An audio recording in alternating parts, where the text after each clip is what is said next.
everybody, I'm the big guy Scott Farrar. That's Rob the Hammer Schmidt, and What up? we are on episode 186. That's right, man. We're getting deep cuts now. Yeah, you know what? It's kind of that lull in the season. While we have the Pacific Nations Cup going on, for North American rugby, we're after WPL or now WER championships. Mm-hmm.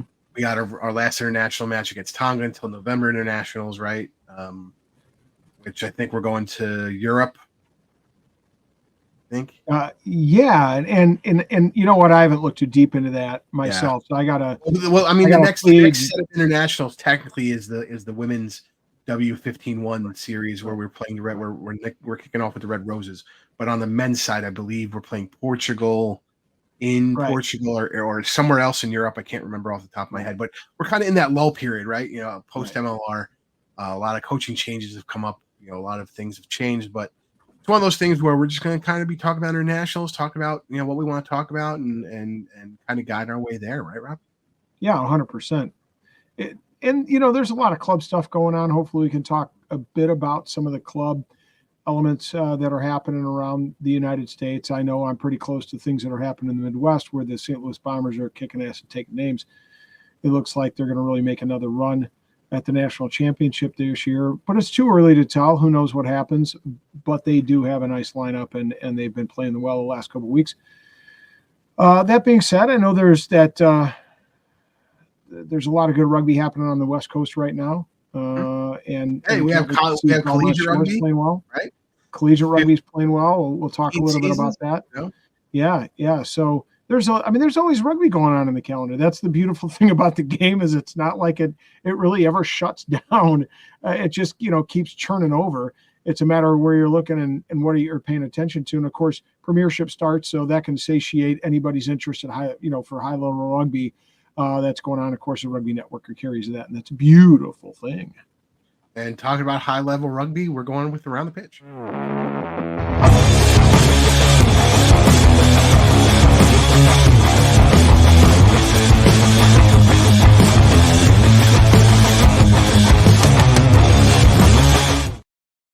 Hammer, you're up. Yeah, as everybody knows, or most people know, I'm an educator and a teacher by trade, and therefore I tend to talk a lot. But I'll try to keep this one short.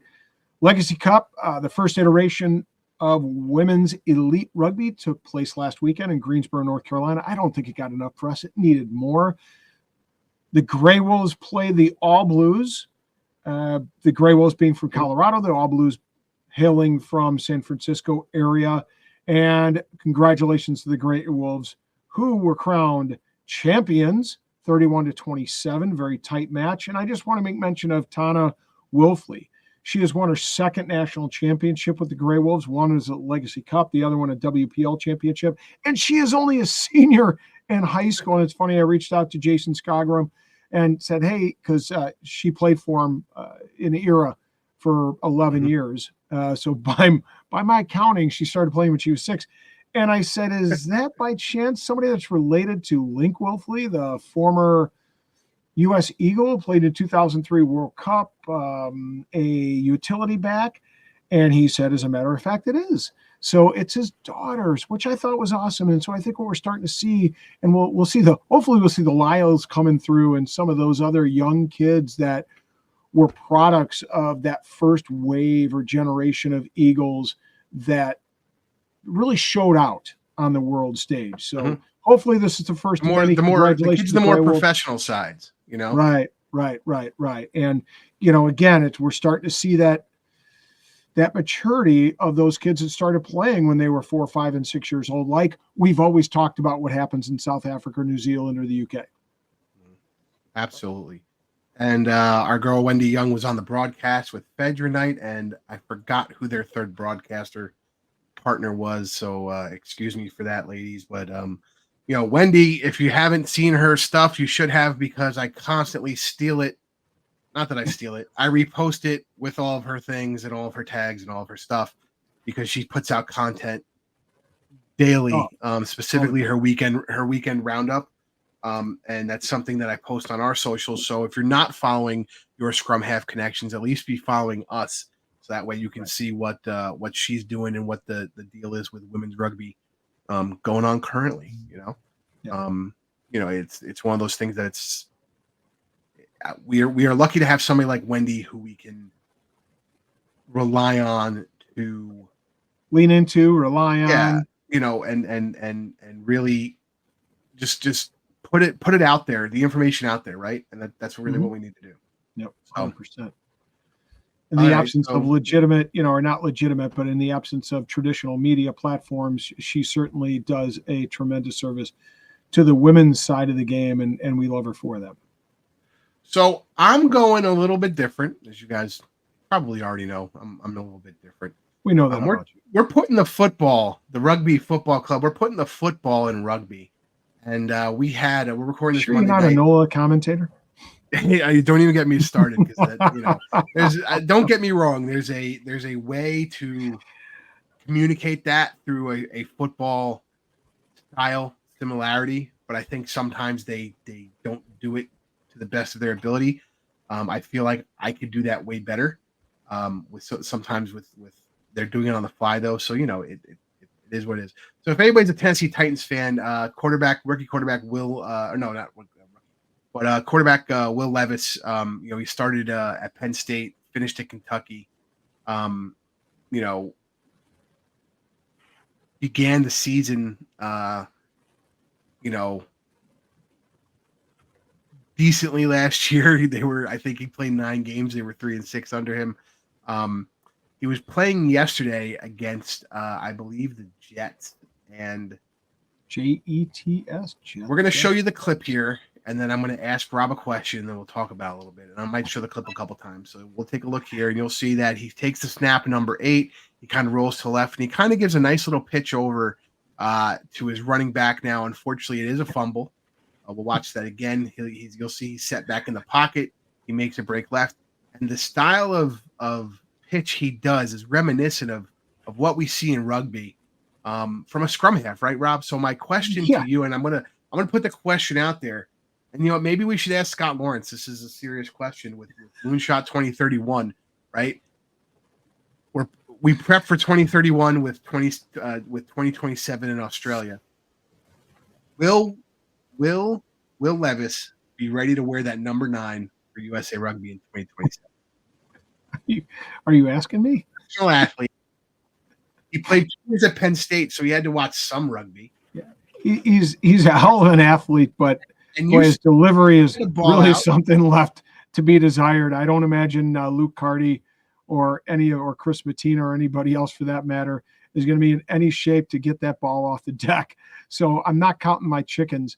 We'll stick all with. I'm saying is, I'd like to see little Bucks or McVay all I'm get out saying there is at some point. 6'4", 229 pounds according to the stat sheet there. He's 25 years old now. That's 28 in 3 years. Caleb Geiger squeaked out as a prop in less time than that. You don't think Will Levis could have a shot if he moves over? Because let's be honest, his career with the Titans ain't looking good. He needs to be moving on. NFL ain't going to be calling. So let's watch it again. NFL ain't calling. Look right here. And to be honest, his running back fumbles the ball. It was right to his hands. I've seen lower passes from scrum halves before. I've seen worse passes from United States Eagles scrum halves before. Well, I can't say that. I could only speak to maybe some D3 college, D4 college scrum halves, but no, not a chance. Not at 6'4", 230 pounds. Put him at, I don't know, maybe put him at center, put him at wing, but not scrum half. But in actual news, so my one of my friends, Jay, his son plays actually hooker for New Paltz Rugby, and it's funny, he was a back, he was a wing and a center. I forgot what school he went to. He transfers to New Paltz, and they don't have a lot of guys on the team with a lot of rugby experience. There are a lot of, as a matter of fact, every time one of our Rugby 101 articles is coming out, apparently they're talking with the new guys about it. So one of the positions, so they were talking to him about flanker, and he ended up actually playing hooker because he's been playing rugby now for 2 years, so he has a lot of experience, and he's a bigger dude. He's more of an Ed Fidel wing than like a Nate Osberger. wing. You know what I mean? Gotcha. So he can play in the middle. That it's not the More the problem thunder than the lightning. Yeah, it's not that's not the issue. And next man up and wherever he needs to play. But unfortunately, they were playing Hofstra this weekend, and the game had to be called. Ended in a tie 12-12 because one of the New Paltz players broke his femur. He was on the deck for about 60 minutes before the ambulance felt safe enough to move him and carry him. He's in good spirits. He's going to be okay. His surgery today went well and everything like that. But guys, make sure you're sipped up. Make sure you have your insurance. Make sure your club is checking those sips and everybody is safe and healthy. And we talk about a lot about player safety at the MLR level and the professional level, the international level. The discussion also needs to be had at the club level and the collegiate level, guys. So make sure you're sipped up. Make sure you're not past due, because those injuries can happen. Yeah, 100%. And if you can, try to get some kind of medical attention on field. Oh yeah, and ready to go. Should there be an injury, that's always the way to go. You never want to put somebody. It was in this case. The ambulance was already sounds there. like they were there. It sounds like somebody was on the spot. They just had to stabilize him before they got him. Exactly. They wanted to make sure he was stable. I gotcha. Move, and that they didn't need it, and extra pairs of hands and things like that. Because back in the day, yeah, right. You were going in Rudy Rudiger's truck both sides. You have two guys knocked out from each team. You're going to Rudy's bed, and we used to pay for an ambulance to every match. And they never fucking showed up. Oh, really? Yes, I would get so mad. I was the treasurer and the VP.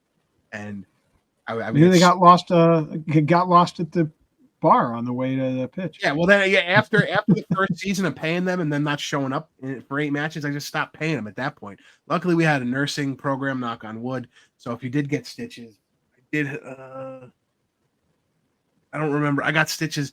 We would use dental floss, menthol dental floss. The mint dental floss was the best according to the nursing students, and a fishing hook. And that did the trick. So when you get to the bar, if you're meeting with a nice lassie, then and you had something stuck in your teeth, serve double duty. Yeah, just but seriously, folks, we had some rugby. We had some rugby played Pacific Nations Cup. We played Fiji in Japan. Yeah. I think it's Prince Chichibu Memorial Stadium. Saturday. It was a 6:05 Eastern kickoff. Not bad for the big guy. I'm up with the baby at 5.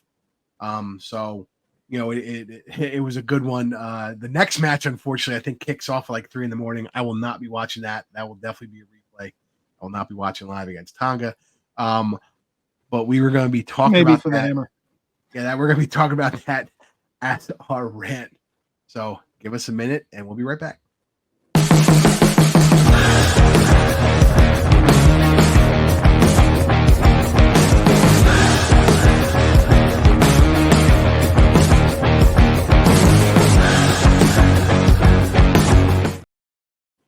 See, the Hammer's an hour behind, so he's just going to stay out late drinking with Preston and Jackson. Oh, come on. Mrs. Hammer's going to be nice, soundly asleep. Preston will be in town, but he will be prepping for a Lions match. So, unfortunately, he will not be couchside with me to take in this wonderful match that will be coming up this weekend. But I will probably be watching it real time. Because what's that? Like this, you guys prep way differently than we prep, because this is we prep like this. Well, I suppose that's the difference when you're playing D1 men's club and everything else. Because I knew some D2 guys that prepped the same way back in the day. But yeah, we're talking about the Eagles lost to Fiji 22-3. Our boy Chris Matino with the only points for Team USA. Real quick, man. Yeah. Listen, local time was 7:05. Yeah, partly cloudy, but here's the humidity index was 95% humidity there. That's a big deal. Winds 20 to 35 miles an hour gusting. When we looked at the lineup there, right? We're looking at where are we playing people? Chris Mattina at 10, and then Toby Fricker coming in for his first cap for USA. He's capped. I think he's Welsh, right? Whale. Yeah. So it's not like he doesn't have experience, but first cap for the Eagles. But you think that's a lot of leg, plus Ruben DeHaas is starting, right? So you got Ruben DeHaas, Chris Mattina, Toby Fricker in the spine there. That's a lot of leg. And then you look at the conditions and you go, frig, 95% humidity right when the sun goes down, which we talk about that at Houston and Dallas all the time, right? They have those afternoon games and that second half comes over, the ball gets super slippery. And then you have gusting winds of 20 to 30 miles, 35 miles an hour. Like, I don't know. We don't know what the strategy was, but to us looking at who was put out there to start, we felt, and it wasn't just Rob, Rick, Matt Cartwright, Dan Henry, all of our friends that have been on the show before, all kind of were like, we feel like they're going to be kicking and trying to have a really good kick chase, and I don't think helped them out with that strategy, Rob. Well, early on, I figured that was a strategy that was going to be going on. And we talked about it before the game. We kind of said the strategy's got to be kick a lot. If you can create the pressure with your wings on Fiji, perhaps you can prevent them from really opening up and create that dynamic interplay that they have between the hands and really in their support play. And really, I think we saw that for the most part throughout the game, that Fiji didn't get into the Fiji mode too often. USA was able to put some solid defensive pressure on them throughout the game. There were a few moments when Fiji was able to open it up, but really and truly there was that one try close to line with the pick and go off of a pressure from the scrum, if I'm not mistaken. Yes. It was our own scrum inside the 5, and they were really able to put some pressure on us, and they put some pressure off us on a kick chase that we had to recover, and then we regathered, but they just created a lot of pressure at the ruck. So, I think they only really had one try that represented that ball through the hand style that we knew, an open play that we know Fiji likes to play. Was that first one that was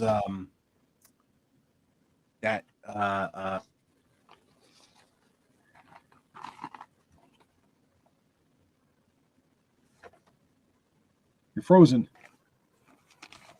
Or am I frozen?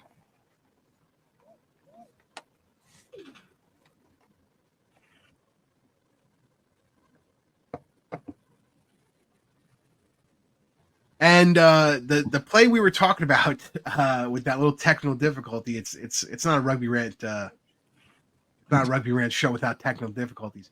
Is that first try in the second half? I believe that was Kanakai Vada's second. Toby Fricker, I believe, makes a good defensive play, and then the next burst is just one of those things. They sidestep a tackle, they find a couple offloads, but we hit the offload. It's just that last one. We just ran out of men. If we had that third man, if we had that third man in, to hit that last offload, So it's funny. We made a great tackle on the first pass. We made a great tackle to the person who got the offload, and it's just that third man, and Fiji's gone. Right. And unfortunately, I don't think it would have mattered because there were like 3 or 4 guys surrounding the 8-man ready to take that offload to score the try. But that's, it's something to be said when you talk about the fact our defense was solid enough throughout the game that you only let in 1 try of that ilk. So I was really proud of the boys for how they played defense. It seems like some folks online were questioning U.S. resolve or U.S. competency or whatnot. And in spite of that, I thought they played extremely well. I was very happy. I mean, they answered some of the defensive questions that I had in the last 2 games. They really did. And I think it's one of those things, Lair, where what are we looking to accomplish? Right. This tournament isn't getting us into qualifying for the World Cup right now, right? It's next year, I believe, right? What do we need to do? Well, blooding Toby Fricker as an American, as an Eagle, puts him in contention to be a starter or on the bench for 2027 at a spine position, in a 15 position, right? Let's say him and Chris Mattina are the 2 guys. Now you have 2 veterans in those positions, right? And they both can play 10 and they both can play 15 and they both can play wing and center if you really needed them in injury cases, right? But that's settled. Luke Carty, you have at 10. Ruben DeHaas, you have at 9. You have 4 good fucking hookers you could put in, right? We have great 8 men we could put in. Jam has been great. So now you have your entire spine laid out. So what can you do going into 2027? You can start bringing in other people. Right. We still haven't found real locks yet, right? We got young locks not coming true up. locks in the truest sense. Yeah. And they're not ready right now to play. You know, there's a reason they weren't selected. They're a little too young. They're a little too inexperienced. Another season or two in the MLR is a different story. I'm sure they'll come up for selection probably next international season, right? But my point being is there's a strategy here. And what do they say in Philadelphia? You got to trust the process, right? Trust the process. So why USA fans don't trust the process, I don't know. But I think my next article might be, are USA rugby fans stupid? Because they're just impatient. I'm tired of the same old bullshit. I did not expect to beat Fiji. Did you expect to beat Fiji? No. And as a matter of fact, they exceeded my expectations about the scoreline. I thought it would be 20. Yes. When Rick and I sat down, I really thought it would be 23 or 24 point difference. So that's why I'm saying I was happy with a 19-point difference. I think we were right in that game. Now, just going back to some of your points, I don't know that we're going to see a 31-year-old. I think Fricker's 31. Or Matina in 2027. That would put them a little long in the tooth age-wise, but they will certainly be in the game plan, I would think, for the qualifying, which is next year. But here's the thing. So even if you have the young 15 coming up, you have them in reserve, right? Right. You have one of them in reserve. Right. You have one of them on the squad selection of the 50 guys who are going to go to camp. You know what I mean? So they're practicing with the guy. They're in reserve in case there's a catastrophic injury, you know. But now you have 2 really solid options at 15 to back up a younger 15 to see what's going to go on. It is my point. You know what I mean? Like it's not necessarily that they're going to go there and start. But my point is, you now have these options. Right. And by the way, let me just say this.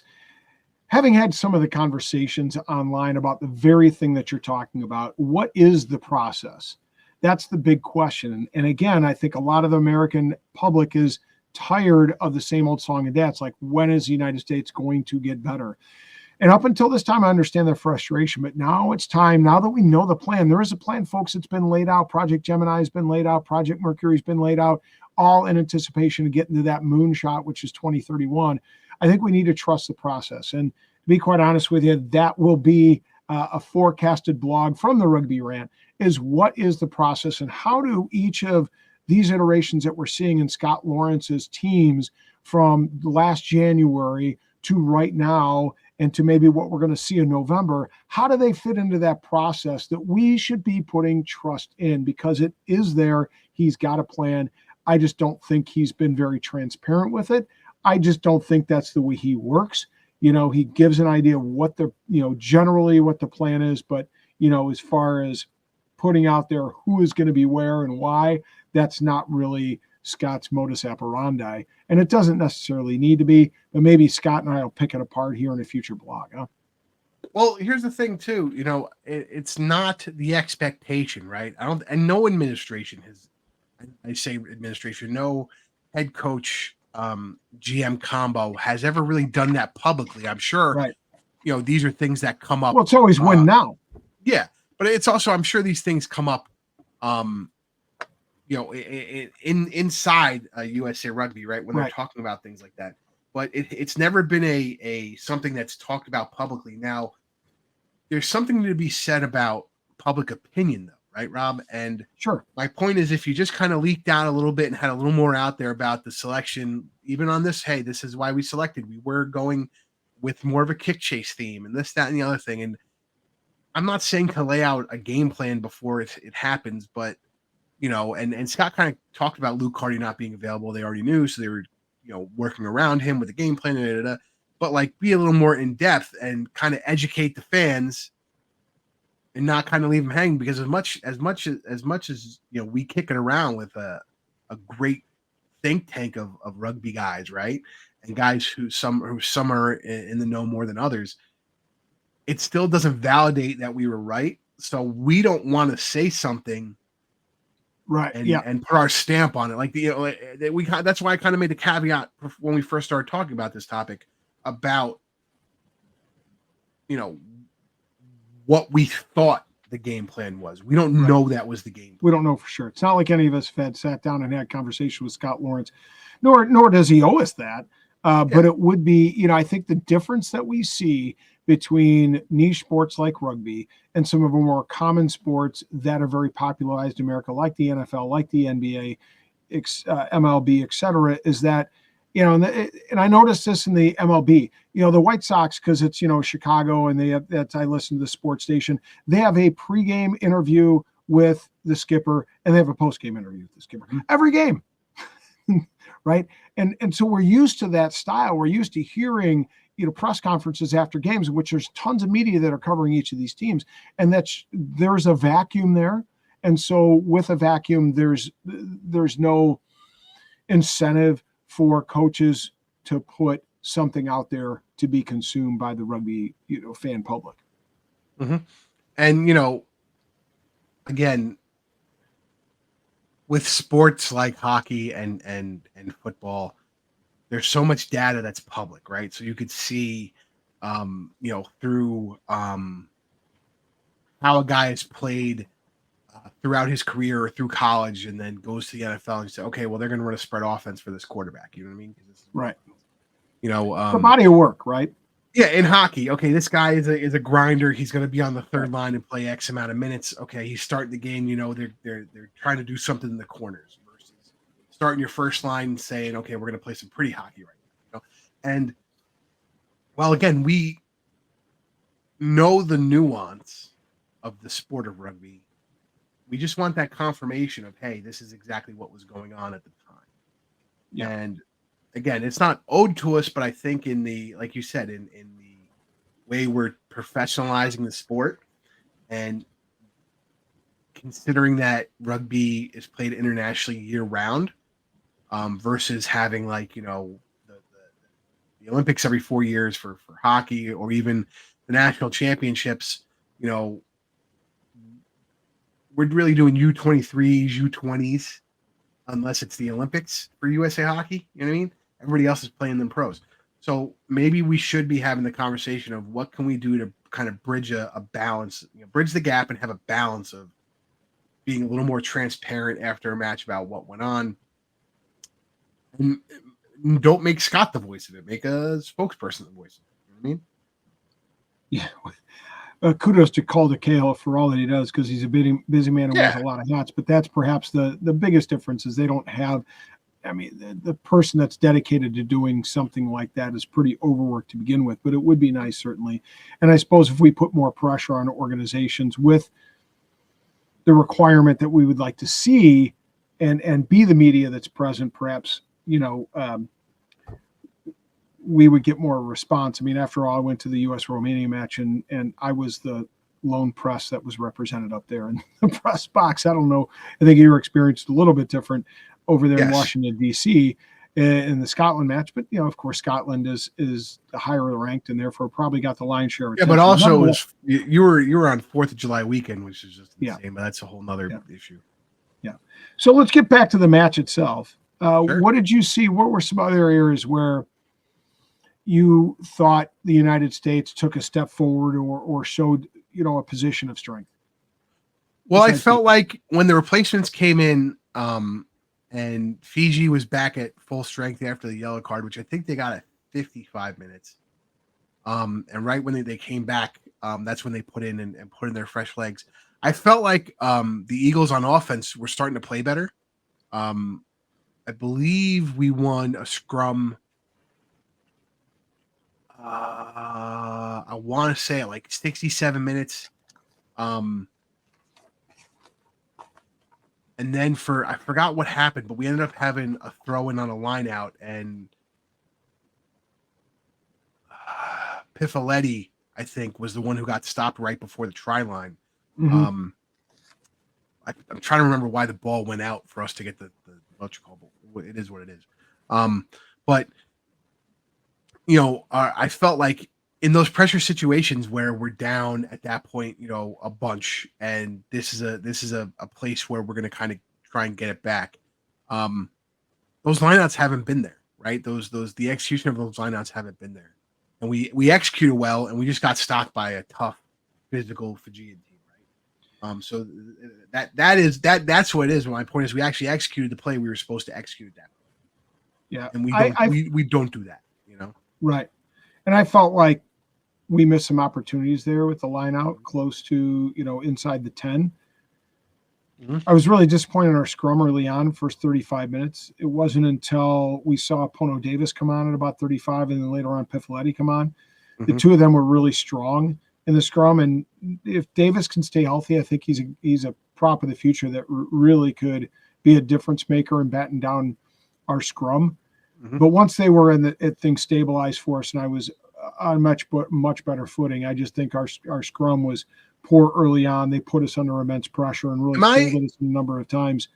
I counted, as I looked, I think I counted, let's see, we lost 5 scrums. Technically, according to USA Rugby statistics, we lost 1 scrum. 10 scrums of our own. Of our own. How many scrum penalties did we get? It doesn't give scrum penalties. Oh. It doesn't give scrum penalties. Yeah. Because we lost, we had 11 scrums, we won 10, we lost 1, 90% success rate. And they put us under pressure in the second half. It says DeHaas was in their faction a little bit sooner to get it out. USAR says out of 7 scrums won, we lost, I guess 5 to Fiji. Fiji won 5 of their 6. I'd be interested in the scrum penalties because I think they had a number of those. But Jake Turnbull had to come in for Jack Isakaro at some point.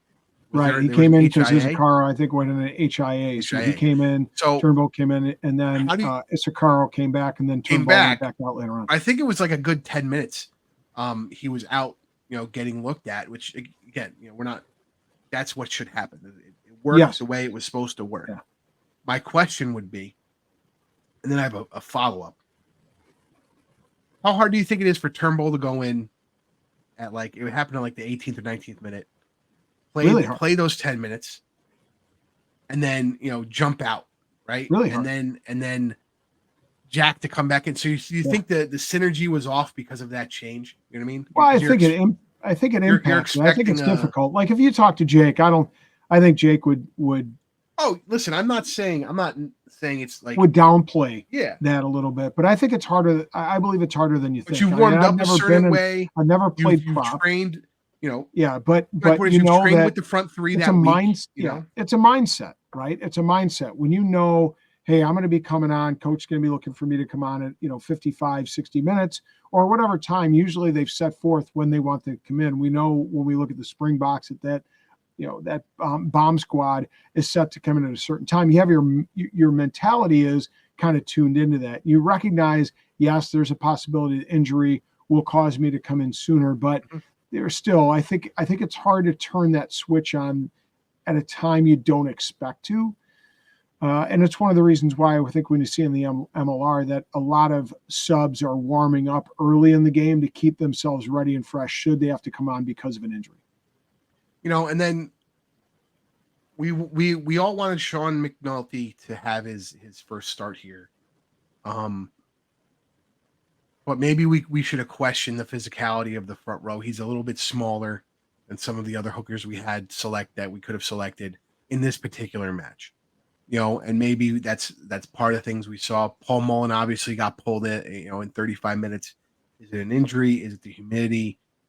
Who really knows? But I think, on the scrum he drank too much sake at the sumo matches that those props attended in Japan. Listen, you got to look. Green Bay Packers center was puking all over the ball. So, I've been there as a lineman in football, puking everywhere.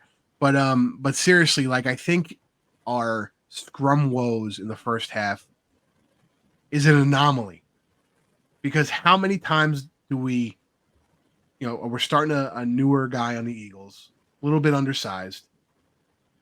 One of our props goes out for an HIA for 12 minutes. Another prop has to be taken out 35 minutes into the match. I I just think it was an anomaly. Yeah, I don't know. It'll be interesting to see how we go on this next weekend. What I do But that know is doesn't mean their hooker got yellow gonna carded, so they kind of had to deal with a little bit of the same thing in the sense that they had to have somebody come in when the time didn't necessarily necessitate it. That being said, I'd like to see this group of guys perhaps do a bit more playing together to develop that continuity in the front row. It'd be interesting to look to see. Well, Turnbull's gotten a lot of minutes in the last 5 to 7 internationals. A guy like Dylan Fawcett played a huge role in those July internationals, and yet, was not available for selection here. So, working with different props, Piffletti hasn't always been available, can make it rather difficult. So, perhaps availability. Consistent availability for some of these guys has made it difficult to create the synergy in the front row. Let me ask you this. Why was it difficult for us to get any attacking platform to make meaningful meters in this game? It seemed like Nate was the only guy that could really threaten from the backs. He had a couple of good runs. He had a knock on when he was given an offload. Well, the Fijians, it was just unfortunate. The Fijians are great one and done tacklers, and I think we didn't have enough wiggle. We didn't have enough creativity in the back to stop them from doing what they do. And one thing I do notice sometimes is we're getting the ball out to that back line, and it's not a flat pass, it's a deep pass. That can't happen against a team like the Fijians. And again, this goes back to when I question sometimes what guys are thinking during the match and rugby IQ. Because after that happens the first couple times, how are you guys not getting together to kind of cop that out to say, take your running start and get some friggin' momentum? Because being flat-footed against a team that is more physical than you and more agile than you, you're just losing meters. Right. Did you notice, too, one of those really nice runs that Nate made was an inside ball from Matina that kind of wasn't expected. So, the ball had been coming out a little bit more with a bit of frequency to the edges in this 15-meter channels. And then that one time where it was expected to go out there, it was an inside pass back into Nate. He really made some meaningful meters in that attacking structure. So perhaps being a little bit more dynamic, both from the inside and outside pass, keeps that defense guessing a bit and keeps that defense from coming up with too much pressure. And maybe that's the other thing where Matina's a really, really smart player. I like him at the 15 position. He has a good boot, but Cardi is a little bit more cheeky with his kick from hand. And that's where I think we missed that skill set a little bit. Like I said, I think Matina's a very good 15. I like him. Matina's more of a booming kicker. Yeah, where you can have a good kick chase to counter that meters that you're kicking into. Right. Versus Cardi can do a little more can be a little more creative with his grubber. He has a little more vision for 50-22s. He up and unders. But here's the thing I'm going to ask, and it's you can call me stupid. You could say I don't know what the fuck I'm talking about. Whatever. Okay. You have a guy. You have a guy in Dylan Fawcett who has led the MLR 2 years in a row in 50-22 kicks. No, I'm serious. Come on, dude. My point being, we're getting the ball out, and we have a lack of creativity at a certain point. For whatever reason, and I know it's a funny thing. Forwards kick, but you have athletic hookers who can kick. Right, they're using their foot to hook the ball. You have flankers who can kick. I'm not asking a lock to kick like a giraffe, but at certain points, getting the ball out and looking up and saying, I can run in and get the next phase, which hasn't stopped, it hasn't helped us, right? Or we do have an opportunity for a 50-22 grubber right here.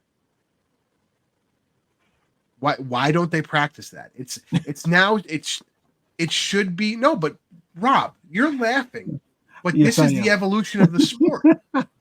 As the players are more athletic, and they're not just beer drinking props, KFC eating front rows. What's the next evolution of the sport? Having guys that are up front that can have a little bit of a foot. I'm not saying you do this every friggin' match or every 10 minutes, but my point is, what we need, because what's happening right now, if we want to run like the Springboks, we're going to lose, right? If we're going to run like the Fijians, we're going to lose. I think how do we we see the difference is like change we saw a guy like Keith Wood back in the day, so we can't say that it's an evolution. Keith Wood really set a standard for hookers, and that somebody had the mobility, had some of the ball in hand, some of that versatility and skill set, aside from just being a strong scrummager, to do a lot of different things with the ball. And we often saw Woody kick that grubber kick through and that chase through, but that's about it. I don't think we see them go, we don't see too many of them going for 50-22s. Dylan just happens to have a pretty strong skill set for the MLR and is able to get away with it. And he's probably had enough credibility with his coaching staff that he's played both in New York and here in Chicago that he can get away with it with them as well. I don't know. I just but what do we? But the question is, we're not doing anything differently, Rob. Well, one thing I would like to see us do that it seems and the last match really showed the difference. Japan really had a really nice layered attack. It always seems they set up those layered pods, and we saw the ball occasionally pop out from forward. So it created that dynamic pressure where, occasionally those forwards would take the ball up. So that it kept the opposition honest. And then sometimes they would bring that ball up and then they would pop it out to the back, to the fly half or to center running around, popping around that pod, and then getting the ball out. And so that's why they had that extra attacking one or two players out on the wing, because they forced our defense to stay with those forwards in that forward pod. And then they had the skill from ball in hand to get that ball out. That's where I think I would like to see an evolution come from, that I'm still waiting to see. But in my mind, I think Scott's working on some other components. And I think we, to some degree, may have seen that, and that the strategy was a little bit different this match compared to that of Japan, because it was a different. I'm not saying you'd always play to the style of your opposition, but certainly you play to your strengths and you look to expose their weaknesses. Here's the thing. When your strengths aren't that strong, and you keep trying to say there are strengths, something needs to change. Well, okay. So develop. No, am I wrong? Hold on. Am I wrong that they want to keep doing the rolling ball? You mean the United States? Yes. Yeah. I think that it's something that is still a work in progress for us. It's something that we need to get better at. We showed some ability to do that against Japan. I think that there were also some opportunities that were lost there. So I think it's an area of growth that we need to keep working on, as is our kick chase. You notice, I think our defense is coming along. We're getting better we're getting better pressure at the middle of the line of our opposition. I think that's why we're able to stymie Fiji's ability to get that ball through the hands a little bit, because they were looking to attempt to throw a pass out wide. We had a player coming up hard to get in the middle of that passing lane. If I'm not mistaken, Mooneyham might have been one of those individuals that got both of his hands on a ball like that. So, I think we're developing some parts of our game, but at a certain point, we can't be throwing the same strategy out when it's not working, right? So if you look at Romania, you look at the Scotland matches, our rolling ball didn't work. It got stuffed a lot, right? And there was no change on the field in that strategy. So my point being, what needs to be communicated at halftime or prior to the match to say, hey, if we do 3 rolling balls in the first 20 minutes and they all get stuffed, don't run that play again. Have a creative play to run.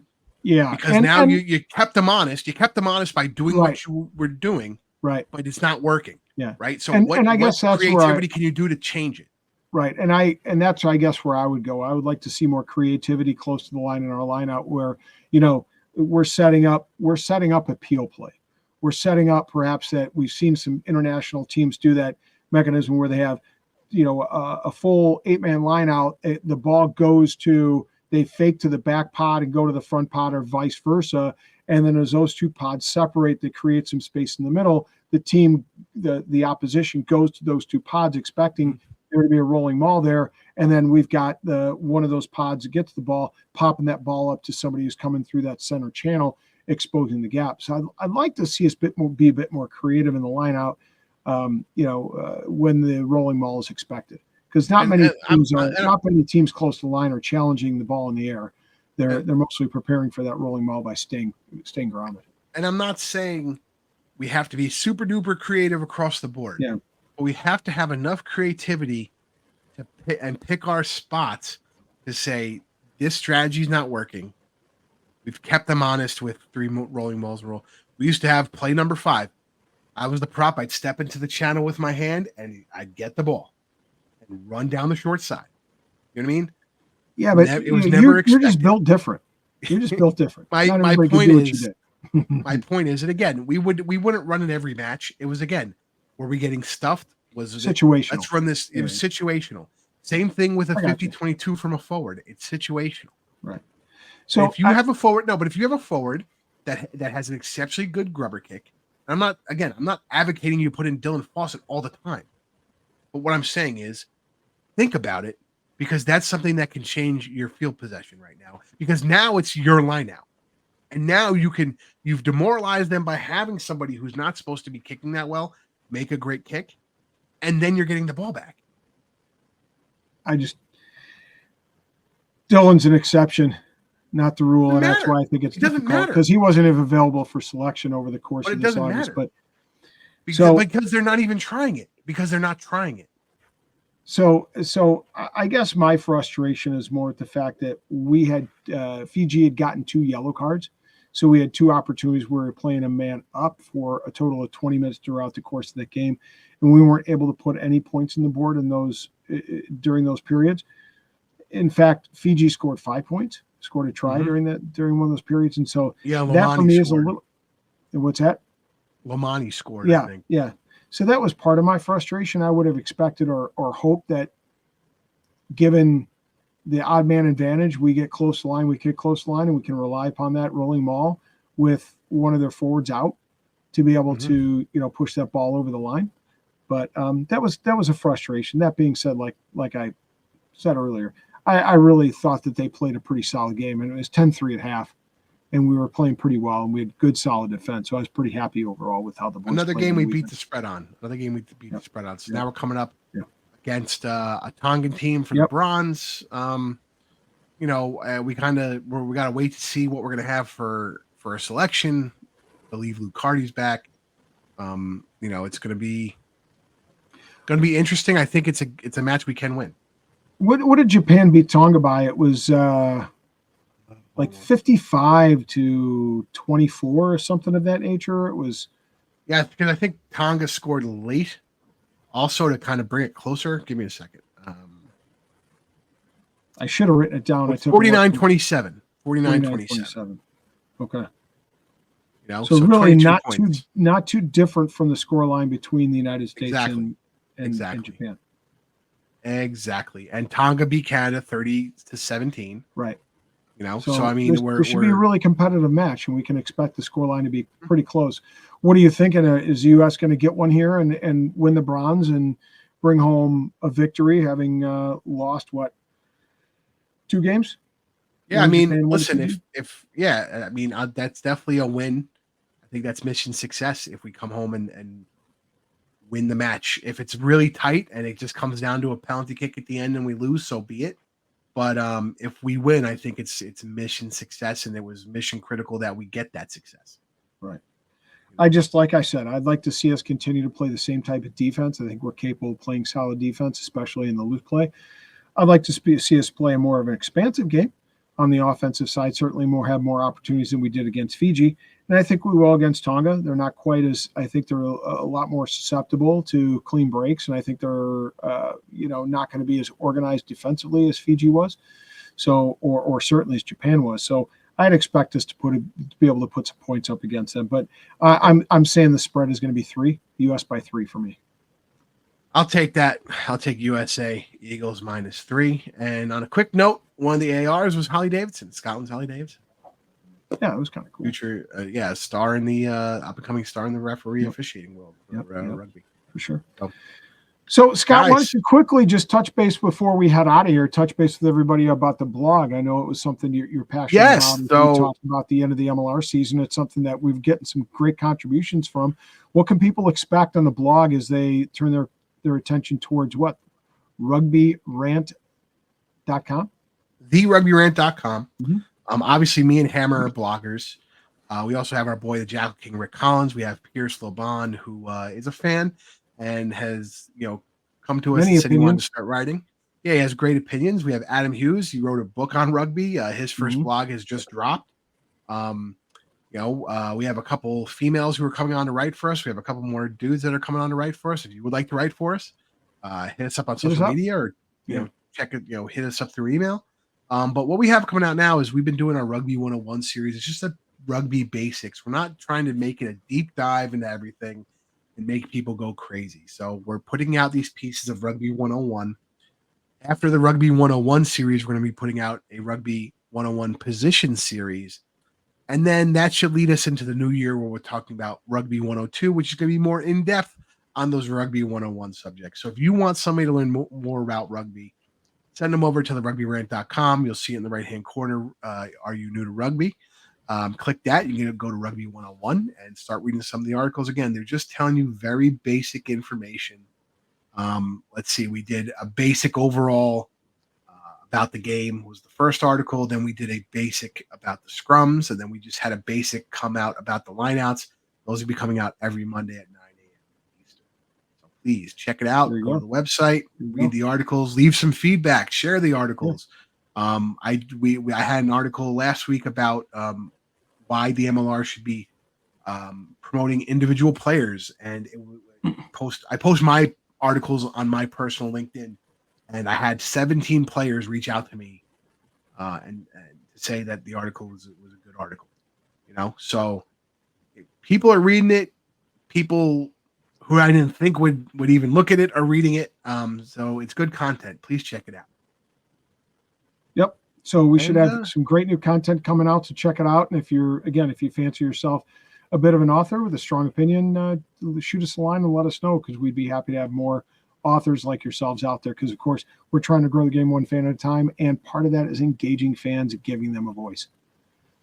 Exactly. And speaking of a voice, mine's almost gone. I'm the big guy, Scott Ferrara. That's Rob the Hammer Schmidt. Episode 186 is done and dusted. We'll see you at the next.